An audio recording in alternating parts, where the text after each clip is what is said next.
Good evening, ladies and gentlemen. I, Neelima Dalmia Adhar, Ehsaas woman of Delhi and Honorary Convenor of the Prabha Khaitan Foundation for Delhi and NCR Affairs, welcome you to this edition of Tête-à-Tea, a distinguished series of conversations brought to you by the Prabha Khaitan Foundation. Today's session focuses on the similarities and differences between Slovenia and India with regard to family and culture. We are honored to have with us Ambassador Mateja, do I get it right, Ambassador? Yes. Mateja Vodeb Ghosh, Embassy of the Republic of Slovenia, who shall be in conversation with our own quizmaster, newscaster, author, whose book Flight into Danger is currently the popular Netflix series called IC814 that has scorched the popularity charts. Please come forward, Ambassador, and Srinjoy.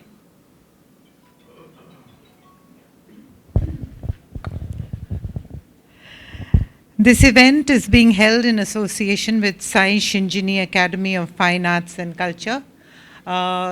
She is one of the Ehsaas women, Shinjini Kulkarni. Unfortunately, she's not here today because of some family mishap. And the TheConnaughtIHCL Selections is our venue and hospitality partner. And of course, the untiring support of our Ehsaas women of Delhi is worthy of mention. Let me introduce our program, Tête-à-Tea, and the PKF Foundation. Tête-à-Tea is a platform where we engage in meaningful dialogues with luminaries from diverse fields on interesting and thought-provoking subjects. The Prabha Khaitan Foundation, PKF, is a non-profit trust committed to humanitarian and socio-cultural causes. The late Dr. Prabha Khaitan established this as a charity trust in the early 80s. Based in Kolkata, it is committed to supporting women's empowerment, gender equality, literature, culture, and the performing arts. Our founder was an eminent Indian literature philanthropist, social worker, an entrepreneur and feminist whose motto was unity in diversity. I'm sorry, I always say university in diversity. And our initiatives include several platforms like the Right Circle, Kalam, Akhar, Kitab, An Author's Afternoon, Love's Shabd, Ek Mulakat, Tête-à-Tea, which is the one we're doing today, The Universe Writes, Chaupal, Rahat, Karuna, Muskan, and we also present boutique festivals like the Sheharnama and Ramayan Kala Utsav. These reflect diverse verticals of literature, culture, languages, heritage, social welfare, and women's empowerment. We are honored that the 3-time Grammy Award winner Ricky Cage has created the PKF anthem and our signature caller tune. He has also curated for us 12 spectacular music scores that we use for our video invites of all our events, as well as our social media platforms and our pan-India and overseas communications. To create an awareness in the community, we uphold one social issue every month. The music of the month for September, which supports the social issue that we have chosen, is The Magic of Today is the Science of Tomorrow, a musical piece that reminds us never to lose our childlike fascination, to learn, and to never stop believing in magic. Our guest for the evening, Ambassador Mateja Vodeb Ghosh, entered the diplomatic service in 1996. At the headquarters of the Ministry of Foreign Affairs of Slovenia, she worked at the Department for Asia, Department for Africa, and the Middle East, as well as served as an advisor to the State Secretary for Multilateral Affairs. We can give her a hand, please. She has also served as a third secretary at the Embassy of Slovenia in Tokyo, as the first counselor at the Permanent Mission of Slovenia at the United Nations in New York, and twice as Minister Counselor and Minister Plenipotentiary at the Embassy of Slovenia in New Delhi. Another hand for that, please. She was appointed Ambassador of Slovenia to India on the 20th of August 2021. She graduated from the law faculty at the University of Ljubljana. Have I got that right? Ljubljana. She speaks. Ljubljana. Yeah, my Latin is very bad. She speaks English, Croatian, French, and basic Japanese. She enjoys reading, music, traveling, and cricket. She's married to an Indian and has one son. And for being married to an Indian, you need a double hand for that. Or perhaps he needs double hand for marrying a Slovene. So another double hand for him too. In conversation with her, we have Srinjoy Chowdhury. He's the senior editor of Times Now. Did I say something wrong? Absolutely right. The 24-hour news and current affairs channel, part of the Times of India group and Reuters. He began his career as a journalist in 1984 with Sunday. He worked for the Telegraph and the Statesman. He's an author par excellence. I think he has 4 books already published, or is it 3 and 2 on the way? 2 more on the way. And other than that, if there is one man who's clued on to everything you ever need to know, political affairs, current affairs, gossip, data, election forecasts, the place to be is in Srinjoy's shoes. Over to you, Srinjoy. After all the things you said, I have very little to say actually. But thank you. Thank you, Neelima. Thank you, PKF. Thank you, Connaught. And I have to say that Her Excellency, the Ambassador of Slovenia to India, Mateja Vodeb Ghosh, is a very unique diplomat. First of all, I have seen 2 kinds of diplomats. There are those who come to India because they don't want to come to India. And the idea is to hang out in the embassy or the High Commission, go to other embassy and High Commission parties, hang out in the MEA, take long holidays back home and go back to another country as soon as possible. That's one lot. Then there's another lot like her, and she embodies it. Would you believe that she's been in India for 13 years and who want to see what the country is actually about. And that's the important point. If someone goes to India with the intention of liking the country, the chances are that he or she will like her assignment more than anything else. So, as I said, she's the ambassador of Slovenia to India. And before anything else, can we show the video that you brought at least? Sure. Just to introduce my country a little bit. Yes. Once we introduce your country, then we'll start the proceedings. It'll be much easier.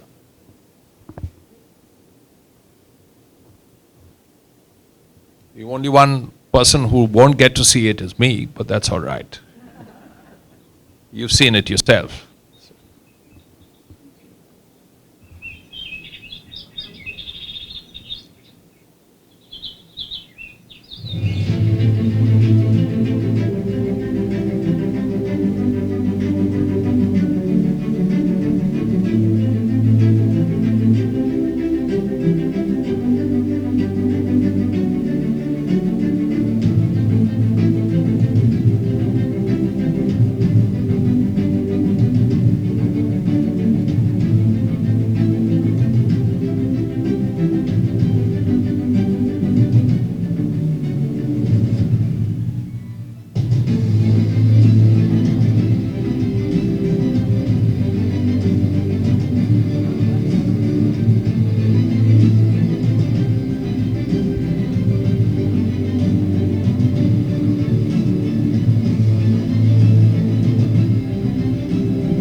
Excellency. Fantastic video, of course. But Slovenia, India, there are few countries as different from each other in some senses. You are a small country in Europe, we are a largest country in Asia. Your population is 2 million and falling. Now 2 million is what the rough population of Connaught Place is on a weekday. I suspect there are as many cars. We are of course 1400 million. Also your per capita income is something like $48,000 or so. Ours is about 8. So yours is 6 times more. And yet, every time I pass your embassy, there are lots and lots of Indians who want to go to Slovenia, who know about Slovenia and are keen to go there. Some are keen to work there, some are keen to travel there, and anyone who's seen that video will tell you, of course we want to go to Slovenia. Now, what kind of work? What kind of tourism? If you tell us a little about it. I think what we noticed in the past, since pandemic actually, is that the number of tourist visa is more or less, stabilized. It's not really increasing. But of course, since we are part of Schengen, we don't really know how many Indians go to Slovenia, because with Schengen visa you can enter our country too. What we've noticed though, it's a big increase in the working permit. So many people want to go and work in Slovenia. I must say here that the Indians are competing with Bangladeshis, because we also cover, we are also accredited to Bangladesh from here. But yes, there is an increase. And just yesterday I was participating at some roundtable virtually together with Indian ambassador to Slovenia. And she mentions that in the past 4 years, the number of Indians in Slovenia increased from 200 to 1,000, which I think it's a big increase in such a short period of time. And it's different it's unskilled labor, or I would say semi-skilled. I think we have a lot of demand for drivers, for workers in the construction. But I must say that we also have a lot of IT specialists. Quite few come to do either the PhD or post-PhD research at our very good institutes like Jožef Stefan or Chemical Institute. So yeah, it's all very diverse, like India it is, I think. And tourists, what kind of tourists do you get there? Do you get a large number? As I mentioned, we don't really have the numbers for the Indians, because we group them into other countries' tourists. But I would guess there are few thousands, and I think the trend which we notice is that, Indians, you have opportunity to travel around for quite some time now, right? I mean, the country has made a big progress. So many of Indians could travel already, visited France, UK, Switzerland, Italy. So they are looking for something new. And then, of course, Slovenia is on their map to travel to. It's sometimes difficult to find it because it's small, but it is, the way you can remember, is the only country with the name, with the word love in it. So we usually make our promotion, I feel Slovenia, right? Love. Well done. Well done. The one thing about Indian tourists, that at least some of them are pretty picky. And I'm sure there's a lot of butter chicken and tandoori paneer available in Ljubljana. But Slovenia is very interestingly located geographically. You have Italy and therefore Italian cuisine on the left. On your west, you have the Germans and Austrians north. On the northeast, you have the Hungarians, you have Croatians. So, what is there for the Indian palate? Well, you mentioned earlier that Slovenia and India are very different, right? But there are quite few similarities too, and I think diversity is one of them. Of course, we are not the country of 27 countries or 28 countries like India, but as you mentioned, we have a lot of Mediterranean influence. I mean, our history is very much linked to Austro-Hungarian Empire, so economically we are very much linked to Germany. And of course, we were part of Yugoslavia. So, and you all know that there was a big influence of Ottoman Empire there too. So you can have whatever cuisine you would like to. We have a lot of Mediterranean influence. You know, if you go to the border with Italy or even in Ljubljana now, because cuisine has developed a lot in my country. So just for your information, we have the first best world female chef. When they started, usually they just announced the chefs, right? And then they started also special category for female. So our chef, Anna Roche, was named the first best female chef. I think it was in 2019, if I'm not mistaken. And she has a 3-star Michelin restaurant. Yeah, so you have a lot of Mediterranean influence, a lot of Italian influence, and of course, there it comes pasta, pizzas, different kind of pizzas. Very good one. I would say perhaps a little bit better than you have in India, but just a little bit. But much, much better than in US. Oh yeah, that can't be different. Then we have, you know, the typical meal, which is very much influenced by the Austrian-German cuisine, is, you know, meat, soup, green salad. And when I say green salad, it's not Indian green salad when you get tomato, cucumber, and onion, but it's lettuce with tomato and cucumber and so on. So yeah, and of course potato.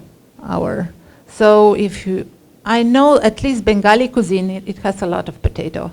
So I think Indians can find something in that department too. And of course, you know, we have, when it comes to sweets, we have all the baklavas from the Turks. Yeah, from the Turks. We have burek, which is kind of a cheese with dove. So yeah, it's very, very different palette of food depending where you go. But you can also find Indian restaurants, even though my husband would disagree with me that they taste good. Well, you did mention history when you were talking, and Slovenia, of course, if you go back 100 years, you had the Nazi invasion of Yugoslavia, which was then a kingdom in 1941, I think. And again, apart from the troubles that the Nazis brought, there was fighting between the Ustaše, who were largely Croat, and the Chetniks, who were Serb.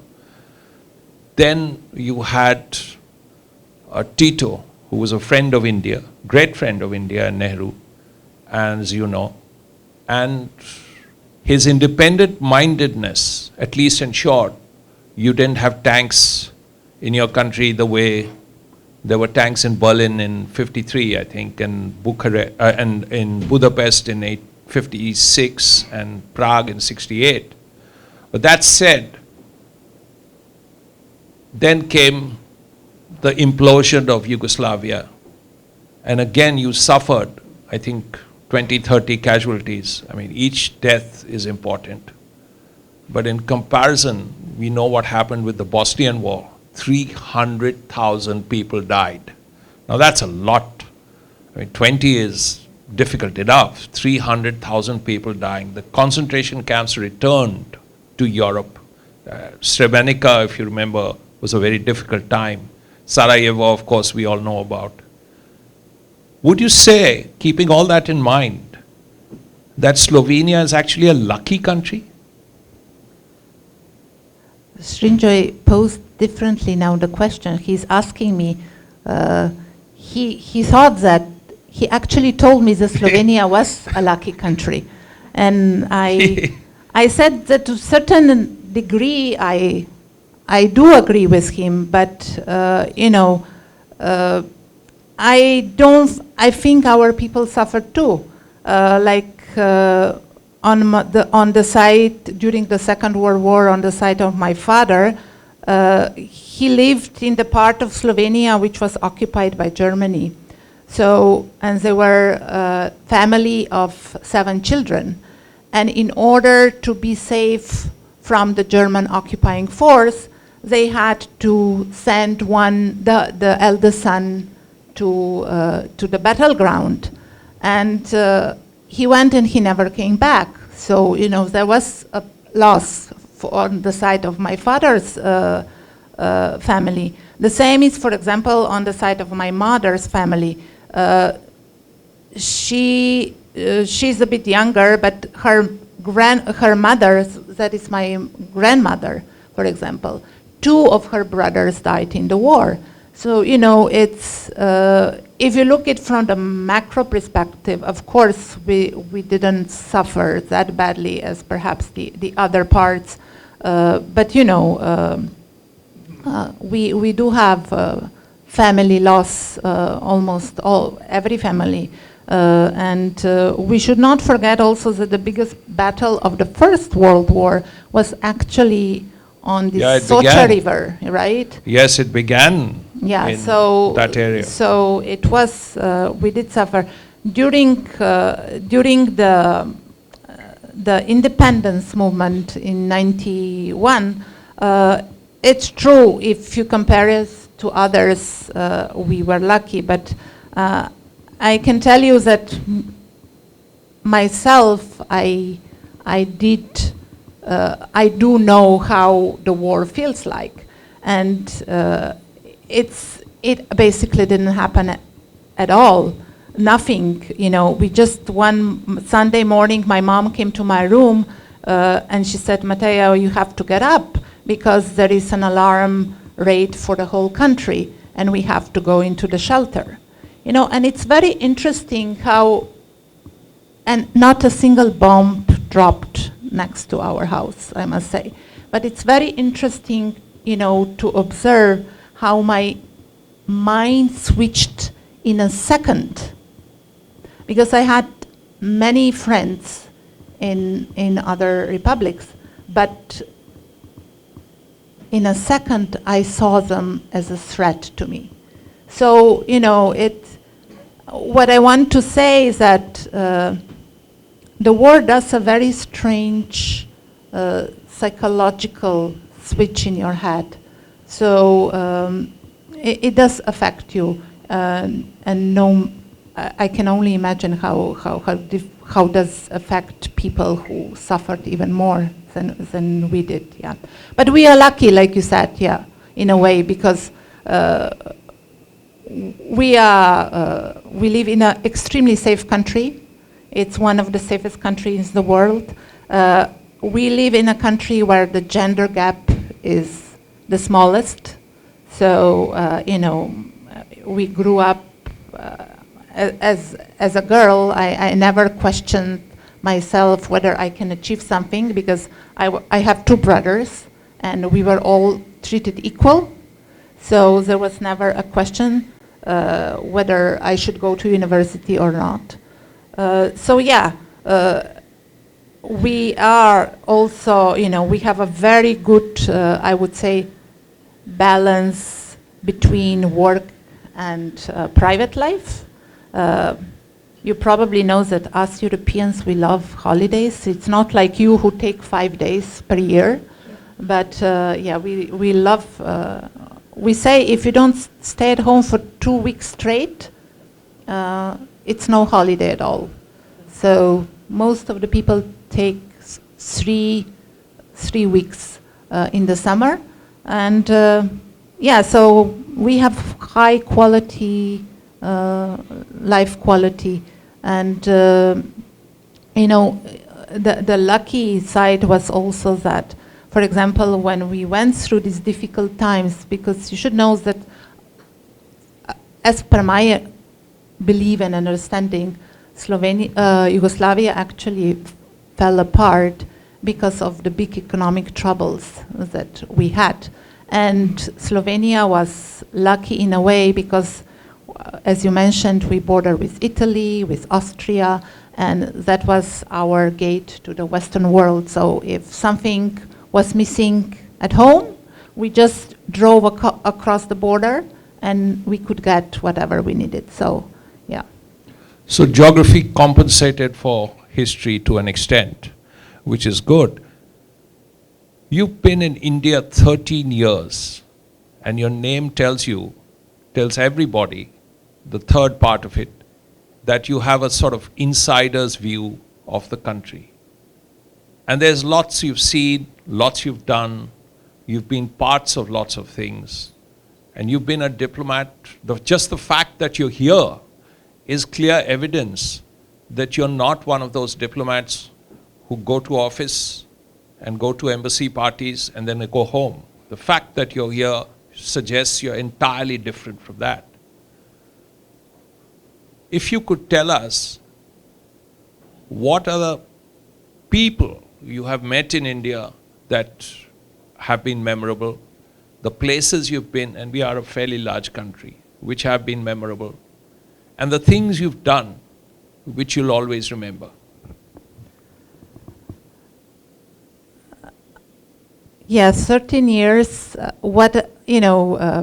Very often people are surprised when I say that I've been here for 13 years, and I always say that it was my choice, then that if I didn't like the country, then I would not be returning back. Yes, of course. So, and if you ask me, I mean, traveling around India is probably the most interesting travels I've ever done, and I traveled quite a lot. But, I think what makes this country really special are the people. And I can see a few friends of mine here, and like Sonalika over there. Where is Mr. Bandari? I don't see him. Oh, here. Miss Monika, Siddhant, there. Yeah. Miss Sharma. No, she's not here.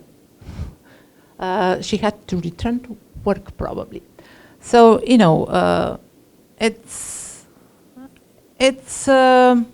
I think it's these people that I meet on daily basis that they became my friends that I cherish the most. But if you ask me whom the most famous persons that I met, apart from all the politicians, we will not name them. Not famous in that sense. People who you will remember for what they've done or said to you or whatever it is. Actually, what I will remember the most is not from the time when I lived in India. I visited India twice before. And the first time I actually came with my Israeli friend. We served together in Tokyo.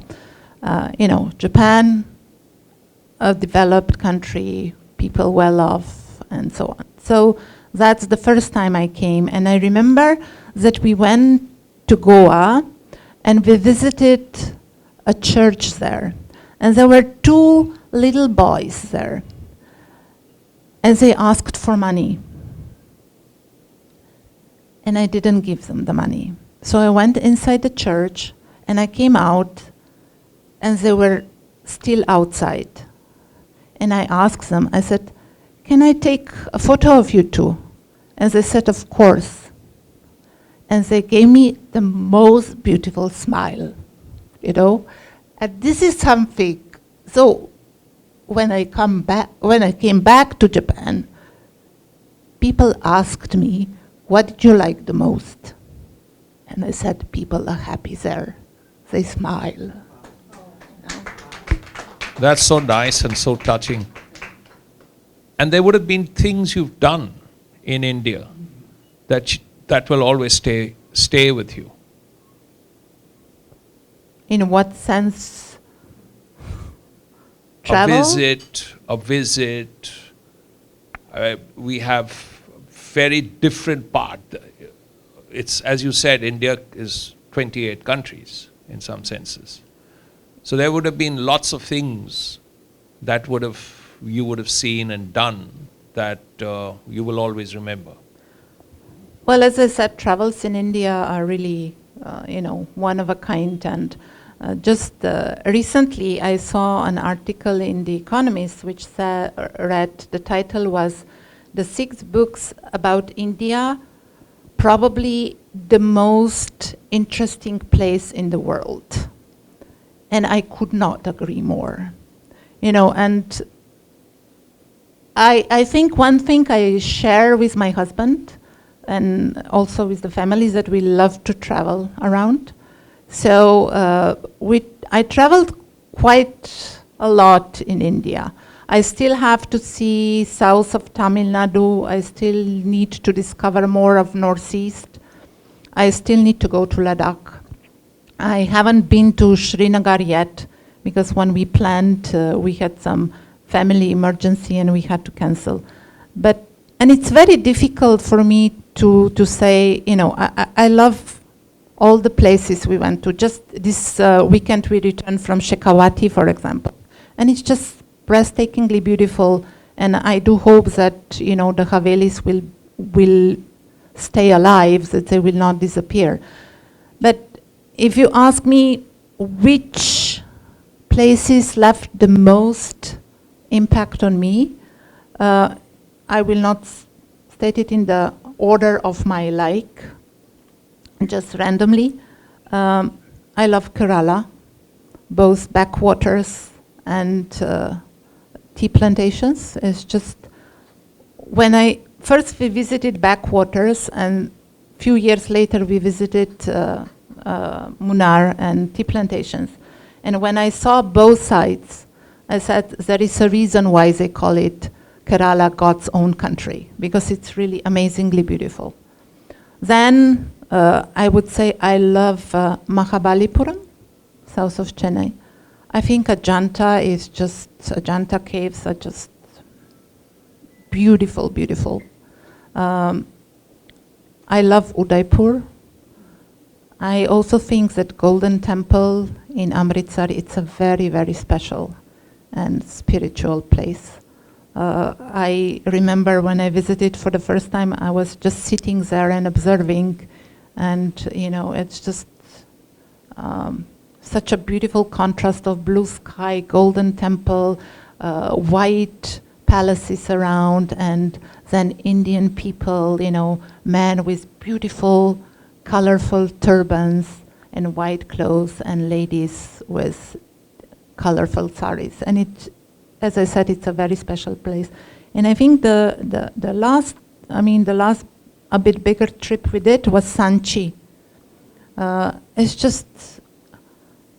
It's a Buddhist cupola, right? But when you are there, the intricacy of all the statues, of all the gates, and it's just beautiful. So it's you have a lot of beautiful places. Of course, we also went to Hampi, not to mention all the tigers and the deer and Kaziranga. It's just, I actually fell in love with rhinos. I never thought that I would, but they are really kind of and tigers, they are very impressive. The lions, they looked at us and they thought, oh, these stupid people, they look and take photos of us, not interested in them. So yeah, but Gujarat is also beautiful. We visited when I would say there were not so many 5-star hotels. I think, there were no Lila, no what is now Radisson, ITC, nothing like that.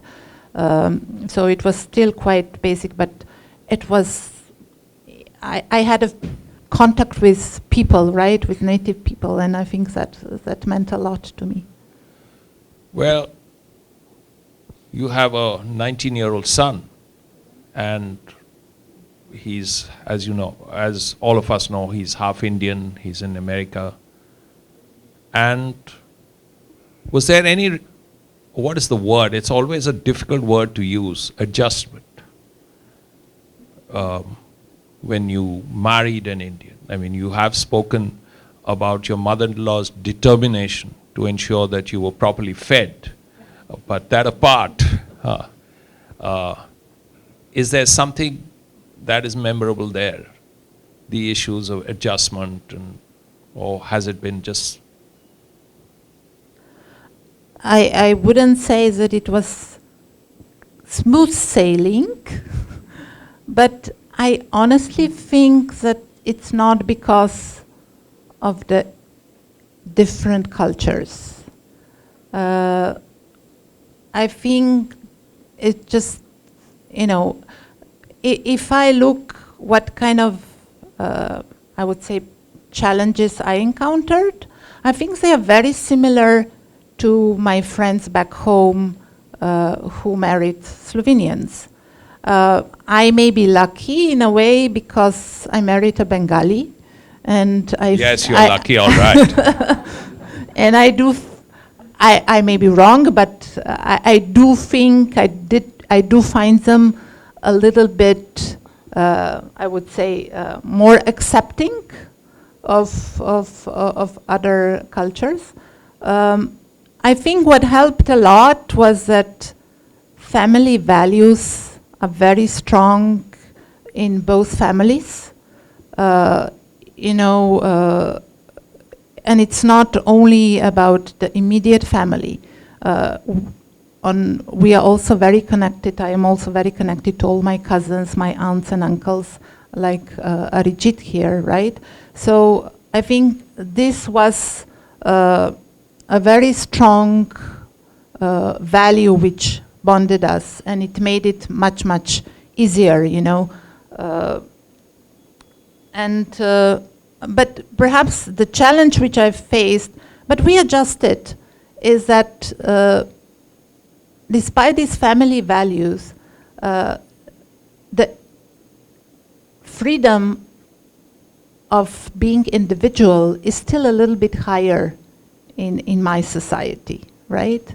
So you have more freedom, and you're not, questioned. Parents don't care how you spend your money or whom you hire and so on.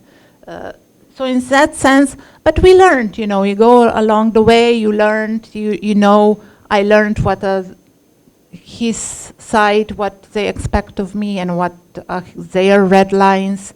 They learned about mine, and I think we get along very well. And sometimes, if I may say so, I do hear some praise from my Indian friends that, That's so nice. I am not such a bad daughter-in-law. And whenever my husband complains about me a little bit, not very often, I always say, oh, you should have married an Indian woman of my stature, and then you would see how difficult life she would make for you. So that's more on a, I would say, funny Lighter side. note. Yeah. I'll end, and then we'll have questions about something entirely different. Not about history, not about family, not about travel, but the last Paris Olympics. India has a population of 1400 million and we got 6 medals. Slovenia has a population of what, 2 million, and this is a country where the population is falling. And you have 3 medals, including 2 gold medals. We don't have 1. Right. How come? Well, just before I answer your question, I think we were second best country if you calculate medals per capita. Medal to Per population. capita. Yeah, and that's usually we always rank very, very high. But why? I think one difference which I see between Slovenia and India is, and it's changing a little bit in India, is that sport is part of our life. You know, it's as important as academics, as important as arts. So, for example, already in kindergarten, you usually go to the seaside to learn swimming. Then we did it again when I was in the 4th grade. With the school, we again went. Then in the 5th grade, we went skiing because skiing is our national sport, among others, soccer, football, and basketball. So at elementary school, we already start having this possibility of joining the after-school sports activities. And they do train in athletics. I did, for example, I was part of the school team for basketball. So, and as you could see, you know, we have, I think there were some cyclists, right? So yeah, it's encouraged, and if you are good, you can continue training. And you know, I don't know if anybody heard about Luka Doncic.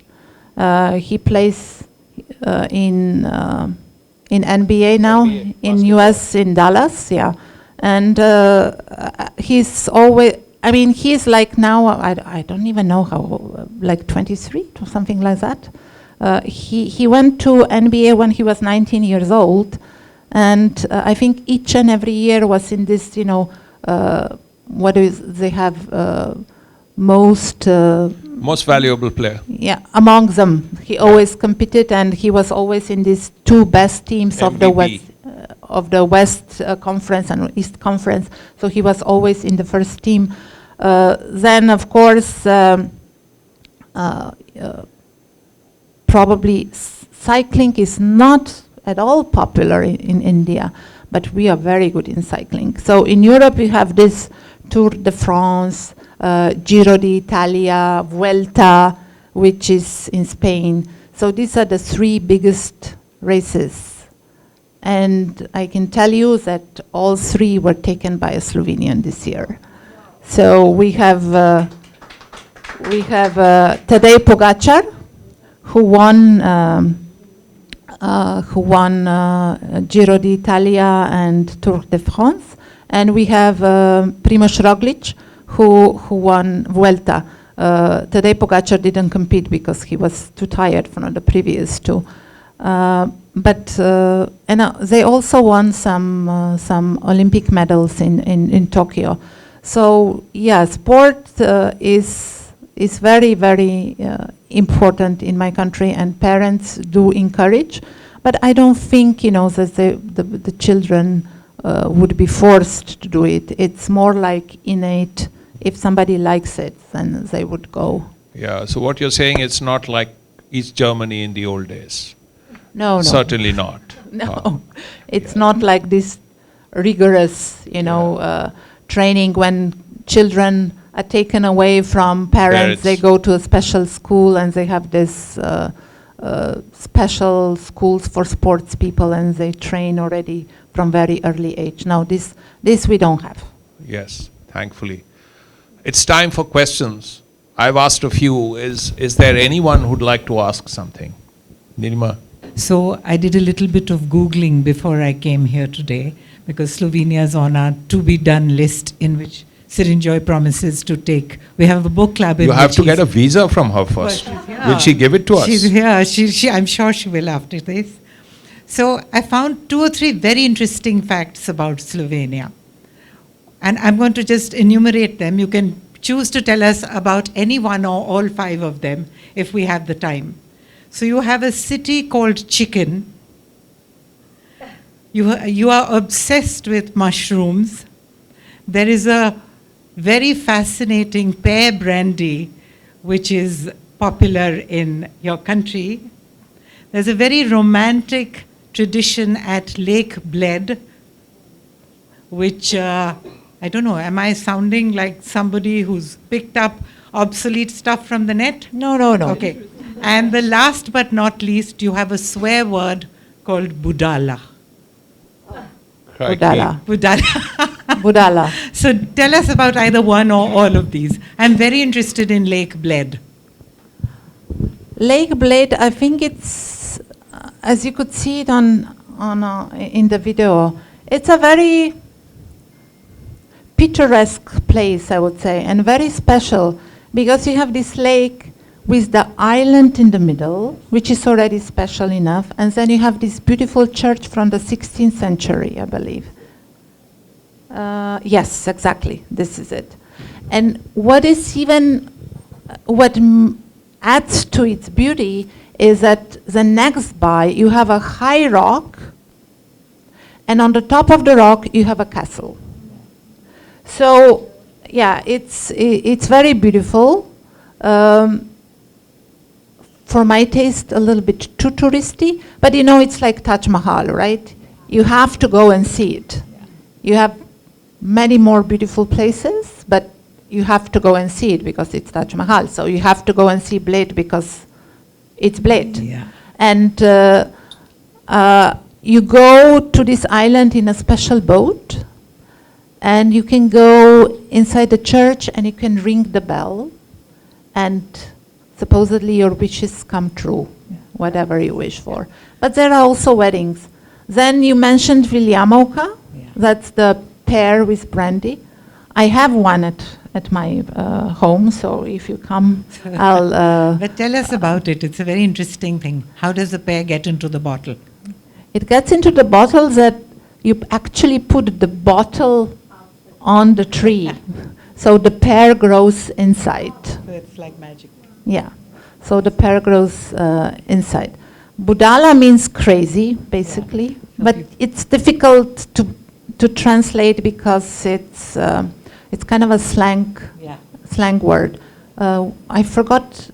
So the other was your obsession with mushrooms. Oh yeah, this is. I remember when my parents live a little bit outside the capital, in a beautiful place. We have a lot of forest around, a lot of greenery. So, and every fall, the whole family went to the forest to pick up the mushrooms.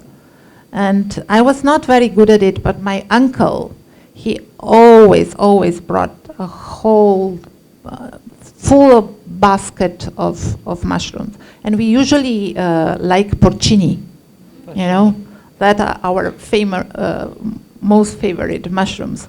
So, and then we make them a little bit like with breadcrumbs and eggs and flour.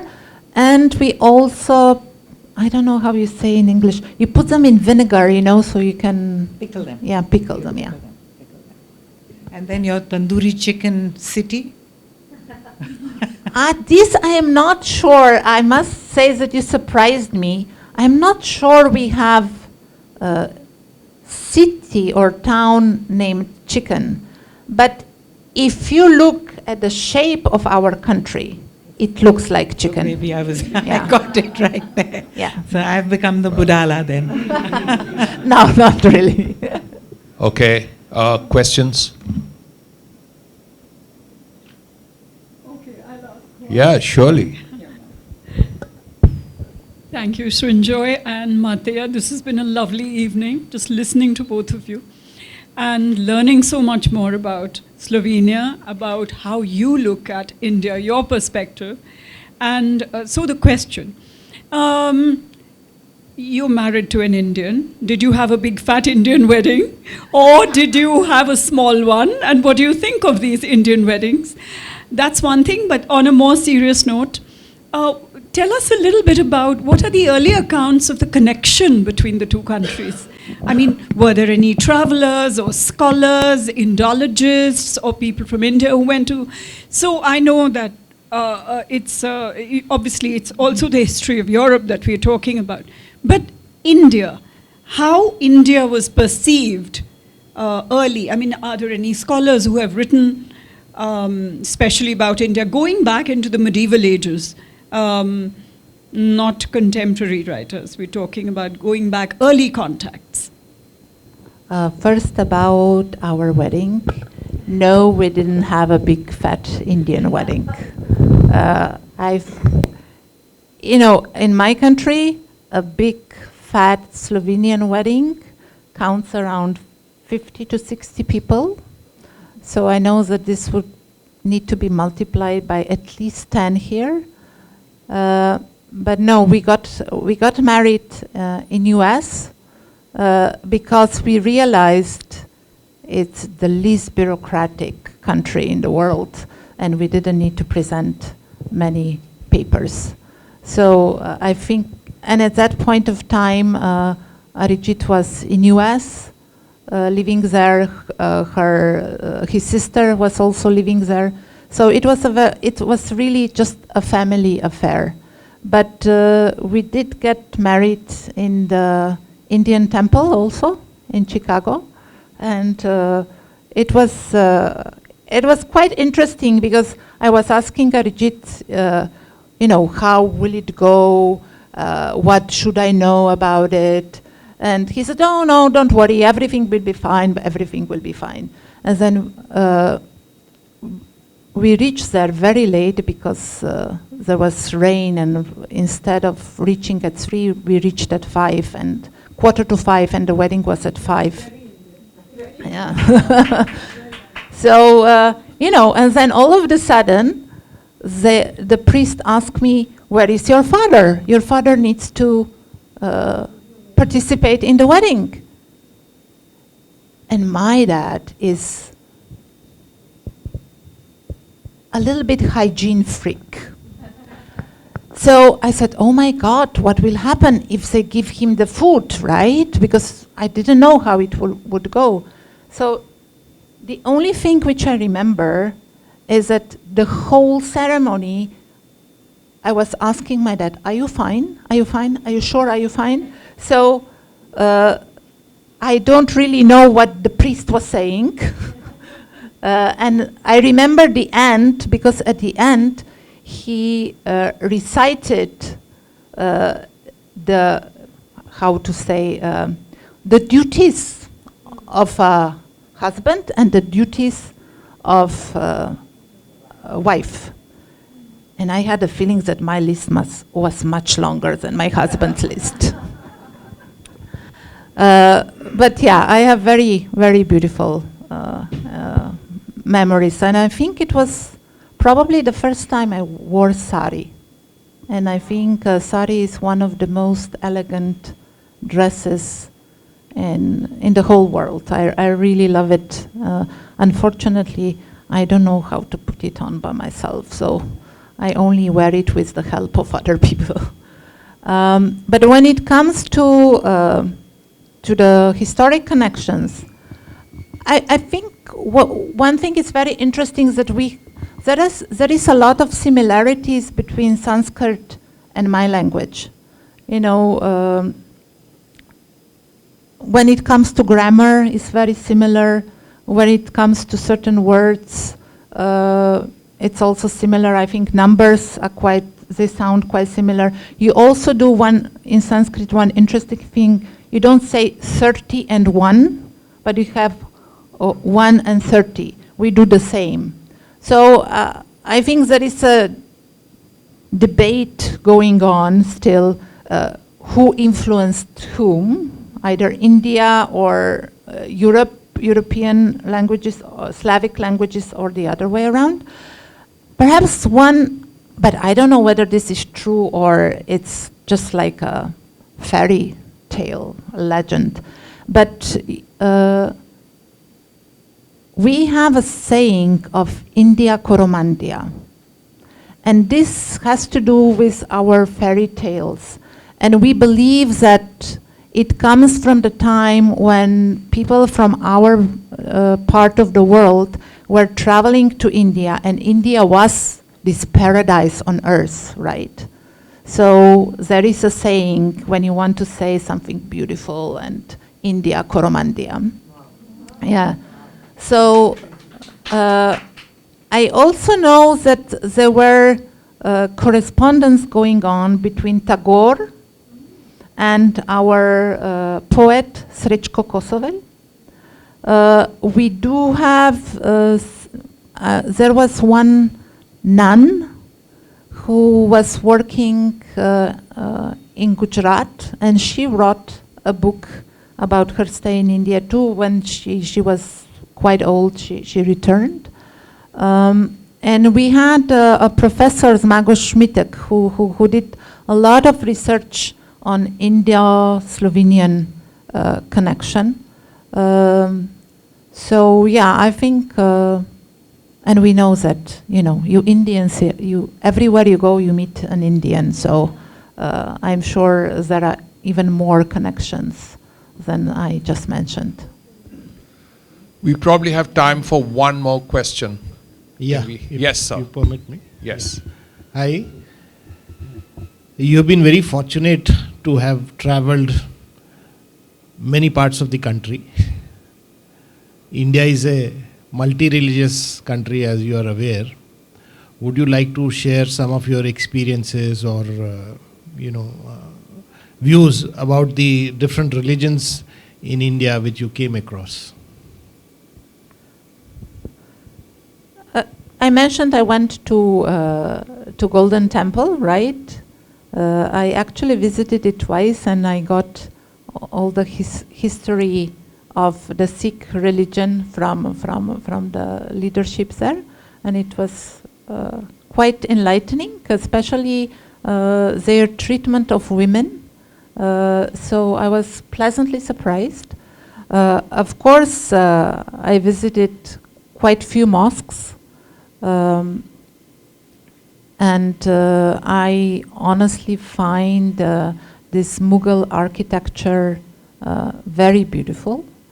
I visited many Hindu temples, and I think what I like about Hinduism is this freedom of worshipping differently. You know, you can choose your own way of following the religion. We also visited, for example, Jain temples, which are quite special, I would say. We visited Palitana in Gujarat, beautiful, beautiful place. And I know they have, it also connects then to the cuisine, of course, which is different and interesting for me. Yeah, so,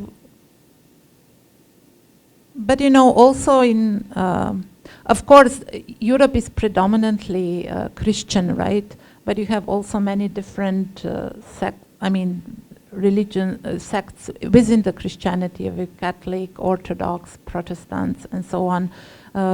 We also have in Slovenia a certain percentage of Muslim, because, as you know, Bosnia and Herzegovina, there used to be majority Muslim population, so they came and worked in our country. So we have mosques there, which is quite recent actually. That's not. We also have Orthodox Church. So it's not that it was not familiar to me. So it I felt like at home, and also I would say I grew up basically in Yugoslavia, right? And there it was a very strict secularism. So I think, and I studied law, so it all gives you some kind of I think, more objective perspective. So yeah. But I only have positive experience, no matter to which temples or mosques or, I went to. Thank you. Any final comments, questions before I hand over to Neelima, who really takes over?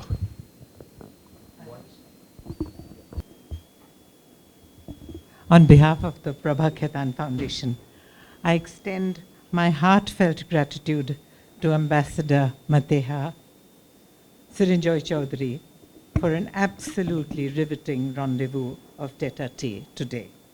I thank our associates, Shinjini Academy of Fine Arts and Culture, the TheConnaughtIHCL selections, and our Ehsaas women of Delhi. And a warm word of thanks to the audience for being here.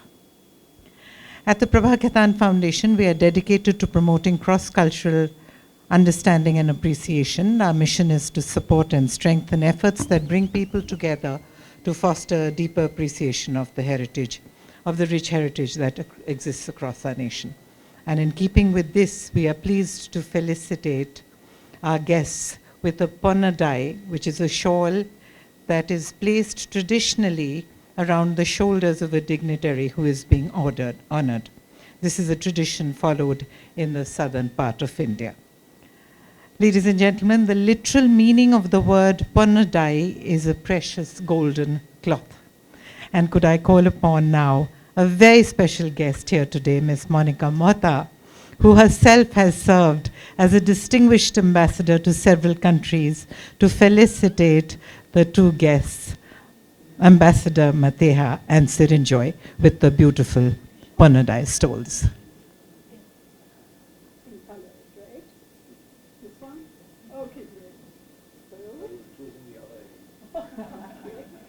I'm told that in the earlier days, these stoles were only worn by the upper class, upper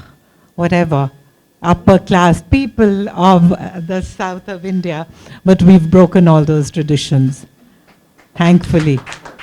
And you look lovely in it.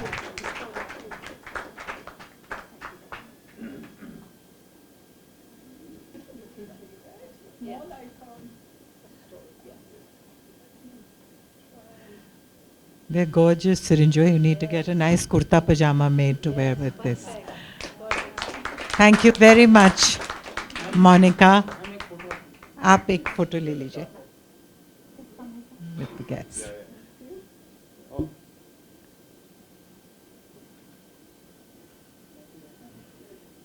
Thank you, Monika. Thank you, Srinjoy. Thank you, Ambassador Mateja. And thank you,